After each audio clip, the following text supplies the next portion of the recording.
ช่วงเวลาที่ผ่านฉันยังจำได้ดีว่าชีวิตฉันนั้นมีรอยยิ้ม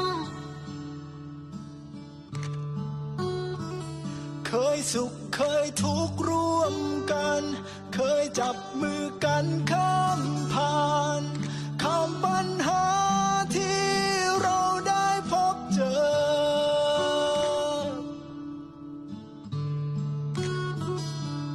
แต่วันนี้เราต้องไปจากไกลกันเราเข้าใจ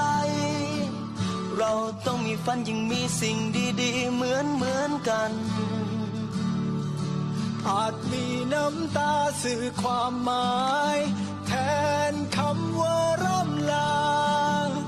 จากกันเพื่อวันที่สวยงามแต่ความทรงจ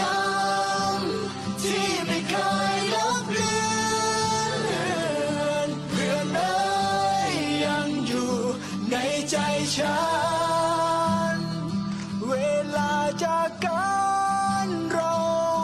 ยังมีคำร่ำลา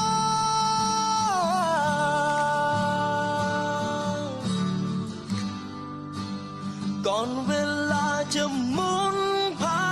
เธอไปจากฉันโปรดทิ้งสัมพันธ์ที่ดีไว้ด้วยกันจดจำความหลังเรื่องเก่าเหล่านั้นเราคือเพื่อนกันฉันคือเพื่อนเธอ